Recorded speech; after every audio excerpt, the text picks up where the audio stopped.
All right, for the record, we're all present.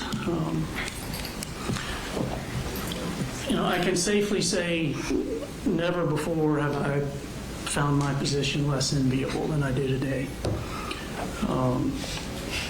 As you all are aware, this is the first case of its kind in the state of Georgia. As far as I'm aware, it's the second case of its kind in the nation. And what we're really referencing is this new phenomenon of parents being charged in conjunction with crimes that their children are committing. It's a divisive case. It's a divisive type of case where a parent is charged in conjunction with the crimes their children committed. And Mr. Gray committed crimes, but his crimes are tethered to the tragedy committed by his son. And that makes the situation a little unique. I'll point out the first 39 witnesses of Mr. Gray's trial did not mention Colin Gray. They did not testify about anything that Colin Gray did. It was the tragedy that he's tethered to from Colt. Now again, Mr. Gray committed crimes and he was convicted because of his failure to act and intervene. I want to talk for a second about just some principles in American justice.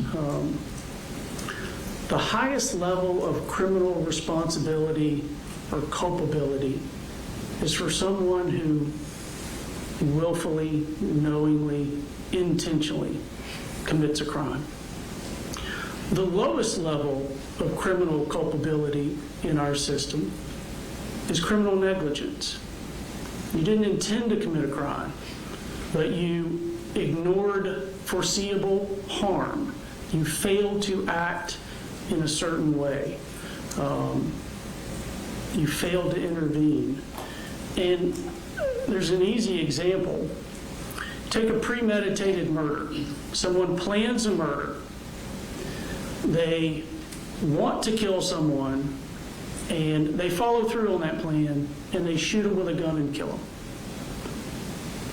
And then in the other situation, someone's playing around with a loaded gun, recklessly, negligently, and they accidentally shoot and kill someone.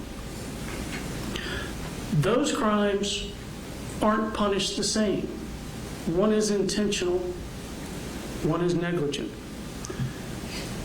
I want to point out that every one of the 27 charges that Colin Gray was convicted of are criminal negligence. Every one of them. Punishing criminal negligence is not easy, in part because they didn't intend to commit a crime. The punishment generally comes from the foreseeability of the harm and from the damage that results. It is clear you failed as a parent. You did not provide a stable household. You did not have things in check with Marcy's issues and what the kids were being exposed to. You did not have Colt in activities that a boy should be in, where he's making connections with other children in person, where he feels loved, where he feels accepted. You didn't monitor what was going on with him in the computer. You didn't have him in school.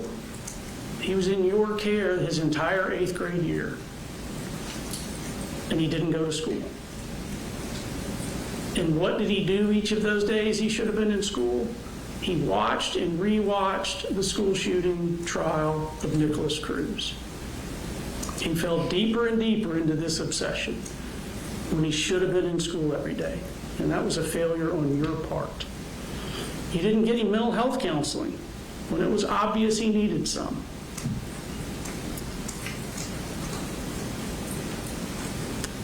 None of those failures helped your case, but those aren't why you were convicted. You were convicted because the warning lights were flashing brighter and brighter, and you didn't get him help, and you didn't remove his access to the guns. I recognize that no parent believes that their child is capable of committing a heinous crime. No parent thinks that their child is going to be the next school shooter. But it became more and more obvious that something bad was going to happen.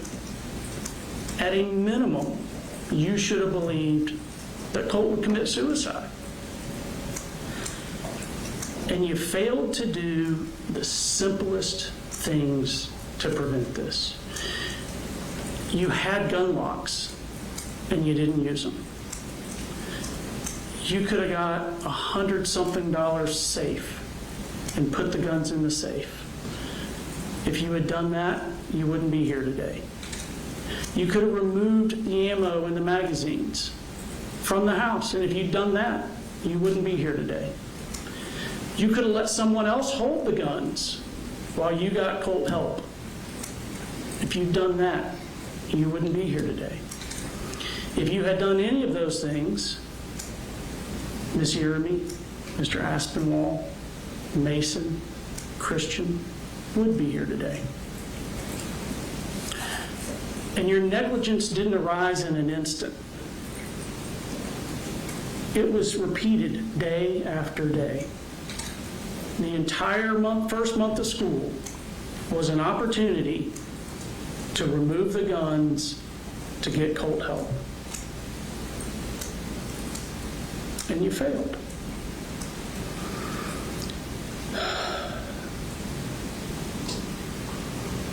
Again, sentencing for negligence is very difficult because there's not an intention to commit a crime. None of the crimes that you're convicted of require mandatory prison. And as I mentioned, the weight of your crimes is tethered and tied to the acts of someone else, your son. Two scenarios. You fail the same way in both. You fail to get Colt counseling. You fail to remove the guns from the house. In the one scenario, Colt changes his mind, doesn't go through with it. You're not charged with any crime at all. Your very same failures, Colt goes through with it as he did, commits the atrocity, and the state's asking for 80 years confinement for you. But your actions are identical in each of those scenarios.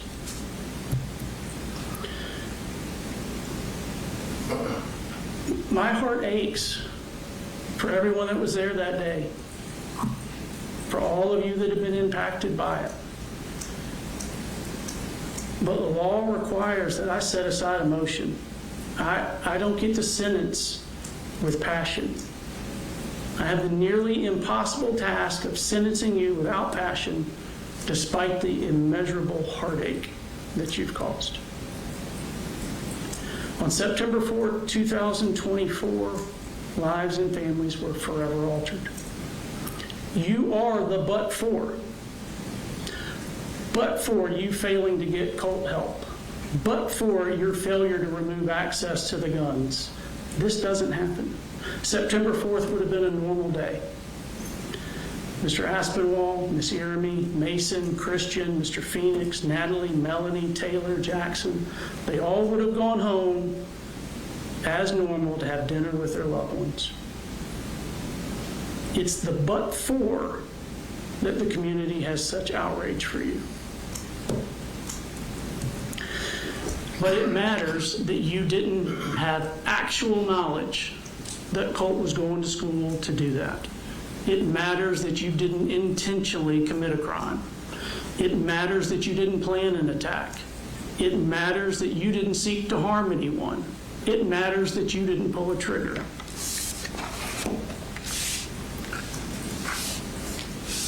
As I indicated, all of your crimes are a form of criminal negligence. None of them require mandatory prison. I don't have a concern that you're going to commit future crimes. You're 55 years old and you have no criminal history. You didn't intend to commit these crimes that you've been convicted of. But the loss here is profound. But I still have to distinguish your acts from the malignant heart in the acts that Colt Gray committed upon the Appalachee School.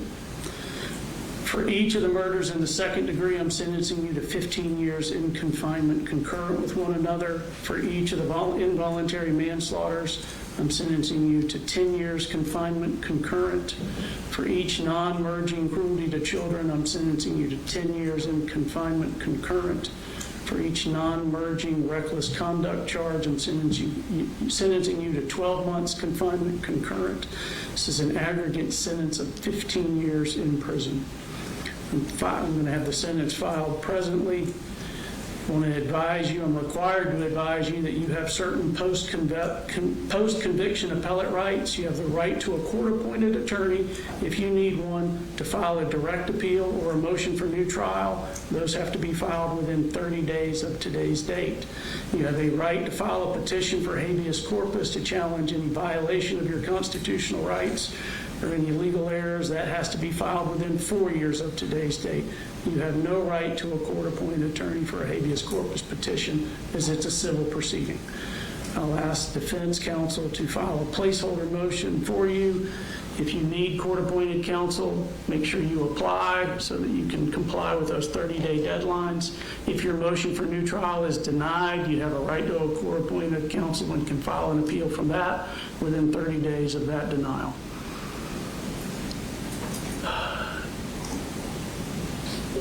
This only closes the legal chapter of this horror.